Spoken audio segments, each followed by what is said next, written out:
Hello and welcome to the first episode of the Furious 15. My name's Devin Schwarz, and this will be a 15-minute editorial podcast each week where I talk about things that I've seen in the world that piss me off.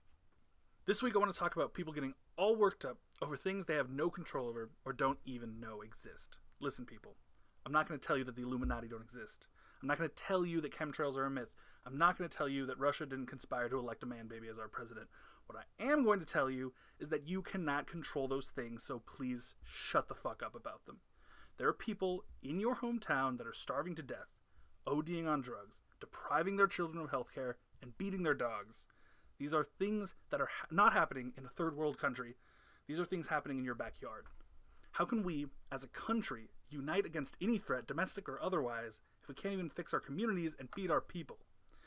One of the largest problems in our county and our state as a whole is homelessness, and so many problems stem out from this. Drug abuse, child endangerment, and animal abuse being paramount among them. In 2006, 1.65 of Sonoma County's population was homeless. In comparison, 0.75 of San Francisco County was homeless. We have double the homelessness of one of the cities that is notorious for that issue. When our problem here is worse than that, you know it's an emergency. Here in Sonoma County, we are blessed to have access to a fuck ton of nonprofits that are working tirelessly to help the most unprotected people in our community, such as Redwood Empire Food Banks, Alternative Family Services, Burbank Housing Development, Aid for Starving Children, Becoming Independent, Abandoned Children's Fund. These are places that accept donations and volunteer work and depend on these to keep their doors open. These are the people that deserve your attention. These are the issues that should be keeping you up at night. Maybe North Korea will bomb us tomorrow, and maybe the Illuminati are poisoning your water to keep you complacent, but your community is full of non-maybes that need your attention now to save actual lives. So stop theorizing, stop fucking around, and get to work. At this point, I would like to introduce my guest. He's one of our editors-in-chief here at the Oakleaf, a close personal friend, and total local news hound, James Wyatt. James, go ahead and introduce yourself. Hello, everyone. I'm James Wyatt, and I'll see what I can do to this podcast to bring some flavor to it. How do you feel about local problems versus the greater unknowns? Elaborate on greater unknowns. The stuff like like Illuminati and North Korea threat of nuclear war and things like that.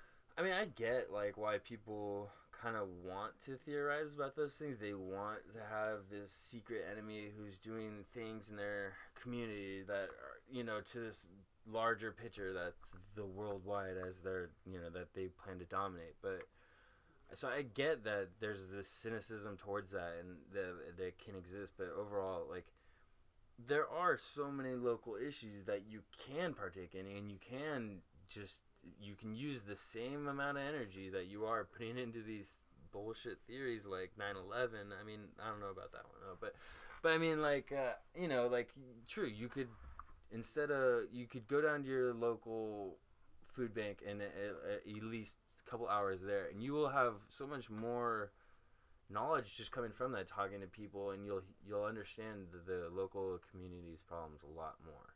Mm-hmm. And then along those same lines, do you believe that one individual can exact a noticeable change in their community? Yeah, I believe so. I mean, and this is a little off topic, honestly, but Mm-hmm. there's this guy who's in my neighborhood, and he must have joined the local church when he was 11, and I remember he comes around the neighborhood every week, and he comes and checks on every door, and it's he's been doing it for years now, and it just the fact that I immediately thought of that kid when you said just local government. So because that kid he that it's been his mission since day one. There's the local community, and it's pretty impressive just what he's done. I mean, I don't care for his religion, but it's cool. I think that's cool. And I mentioned homelessness as a top priority, especially for our county. Aside from that, what would you say should be a major focus? Definitely drugs and alcohol and and just affording Sonoma County, but that's pretty much directly tied to homelessness or housing insecurity. So I would say drugs, and I've seen a lot of people get caught up in the opiates and all that, it's real. And for some reason, there's just a lot of people in this area who are, it's probably around the country too, but I mean, there's just a lot of people on substances around here, I've noticed. And I think another thing that you hear a lot is people talking about like having ideas to fix their community and not following through. How do you feel people could really push themselves to follow through on those ideas they might already have? Is maybe finding more direction in those ideas. And so I would say getting involved in your community, you'll be able to find out like, oh, is this my idea? Is my idea actually the right idea? You know, but once you get involved, that's when you really start to learn stuff. I mean, it's all hypothetical before, and then once you actually are talking to people and hearing what's going on in your community, it could be a lot different from what you thought was the problem. I mean, that's another thing, is just people come up with all these theories, and it's just all BS at the end of the day. I mean, when you're in your community and you're actually talking to these people, that's real. Those people, those problems that they have are real. It's not theoretical. Yeah. And you've been to a lot of board of trustee meetings and city council meetings, things like that.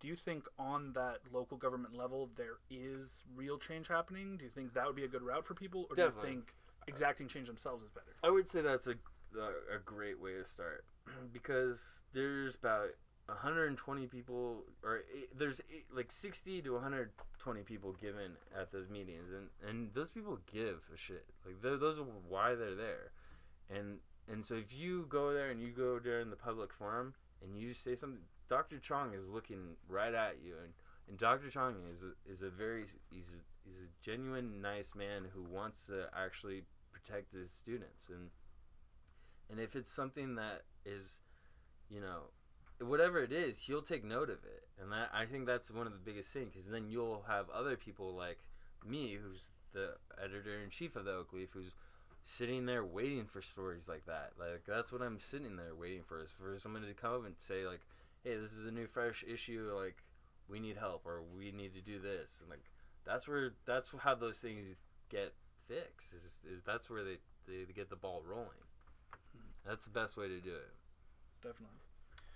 I mean, because I just think about like local protests, and they're effective, and it's an effective way to kind of see the numbers and see who cares about it. But also, I feel like they're slightly ineffective, because it's like we have a community here that's pretty liberal for the most part. So it's like, I feel like if anything, you see protests going on, they're like, oh, it's just like a traffic thing. Basically, it's I don't know. I'm just thinking about that. Mm-hmm. I mean, protests have been a very popular thing, especially since Trump became president. Do you feel that those protests are really helping anything here? See, that's what I mean. And in terms of like what just recently happened with like Charlottesville, mm-hmm. and like what I said, it's just like I said to the class earlier, is that these people want a reaction. That's why they went out there. And so you're just giving them what they want, and so it's just not the greatest. It's not like a way of like, hey, we're gonna come out here and work on these issues. It's more like, hey, we're coming out here and this is how we feel.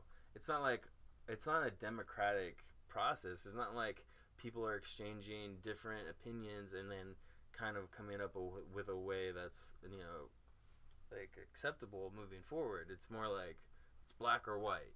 No one's really trying to work it out, I feel like. Mm-hmm. And if maybe those groups of people, sometimes as many as a couple thousand people, even as little as 100, if they all just got together and, you know, realized their commonalities and decided to exact a change, however big or small, it would be, I believe, so much more beneficial for them to just sit and talk and go do something rather than just yelling out their opinion. Right. And how do you set up I mean, that's what it would have to become. You would have to set up a forum, be like, okay, like, side A is going to defend their story, but, you know, but we'll have side B, and you guys will have, you know, just basically like a debate. But, like, it should be healthier. It shouldn't just be, like, a protest. Like, I don't feel like, I get why you do protests, but at the same time, like, if you want to work on race and issues, don't be a counter protester coming to, like, battle it out. Like,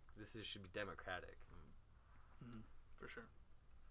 What else are you getting worked up on? I mean, Facebook has always pissed me off, and it really, everything that annoys me about today's society can be found on Facebook. Yeah. And I see just so many posts that are just like, even ones that I agree with, like it's my opinion, like anti-Trump posts and things like that. I see that and I'm just like why? Why exact the effort to create some stupid fucking Trump meme when like you could go and fix something? Like, you know, you can't get Trump out of the office. Sure, that's impossible. You can't do it. Right. But you can make a world that is so good that it does not deserve Trump. That is so good that Trump doesn't belong in it because his poison is just not a part of it, you know?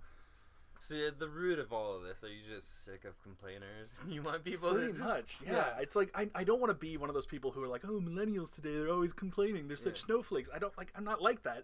You have a right to be annoyed by things, but don't just whine about them. Don't be a whiner. Right. Be a fixer. Go out there and do something. Solution oriented. Yeah. Yeah, I think that's a big thing. Is I don't think people like really think like in terms of solutions. Like it's more of just like, oh, this is so overwhelming. I don't even think we could. I mean, with anything really in the American government, it's like, wow, like, do I really have a say? But you do. I mean, yeah, and I get that sort of. But it's the best way to do it is implement it in your local community, because if your local community takes it and then it grows bigger, then it's a national thing. Right? You know, it's like. Yeah. But you never know until you jump into your community. Yeah, and I understand feeling overwhelmed by an issue. Like if you look at, you know, how terrible our economy is doing. Maybe that's really important to you. You're a local business owner. You look at that and you go, like, how can I fix the, you know, national economy? Well, maybe, you know, dilute that issue or concentrate it, I guess, the opposite of dilute. You know, concentrate that issue to its very root. You look at homelessness, you look at these people who aren't working because they don't have a stable place to live and they don't have a car, they don't have a way to get to work. Maybe you fix that problem. More people start working at these local businesses. You generate your economy, which generates the state economy, which, you know, it's all ripple effects. Right. So really, if you're looking at something big like that, just dilute it down. Right. Yeah, or concentrate it down. And people just, I mean, it's crazy because, I mean, when I was just thinking about like the issues in our community right now, it's like, what would I do first? Like, where would I do first? It's like, I don't know. I mean, if drugs were your focus, you know, you could go around to, you know, rehab facilities. We have a lot here. Yeah. You could start talking to the people who organize them, see if you can be any help there. You could go around to methadone clinics and things like that, figure out, you know, and that's how what they I think function. another thing is. I think people think that volunteer work is either like A, unglamorous, or like B, you're not getting paid. That's for sure. Or like a punishment. Right. Or yeah, it's like a punishment. But like, honestly, I don't mind volunteering. Like it was kind of cool. It's like you don't really have the stress of like a job where it's like, oh, I should be working. It's more just like, oh, okay, like I'm doing this and I'm talking to this person and they're pretty cool. I'm learning more about my community. Like, yeah, and there's a lot of volunteer work that is really easy to do. Yeah. You know, you can volunteer at the Humane Society. You can literally be a kitten cuddler. That's the official title. That's what you do. There are, you know, community centers where you can just go and talk to people, you know, at-risk youths or homeless people who just want someone to talk to. Yeah. They just want to hang out, want to play some checkers, you know. There are plenty of places where you can volunteer and you're not serving soup. Not that that's not a glamorous thing to do. I mean, it's might not be everyone's favorite thing, but, you know, there are more options than just the classical picking up trash on the roadside, you know, thing you think of. There's a lot more than that, which is cool. Yeah. So now do we talk about Game of Thrones? Or? No. Although I could get very worked up about that. Maybe we'll have a whole episode about my anger specifically around this season of Game of Thrones. What's our next episode?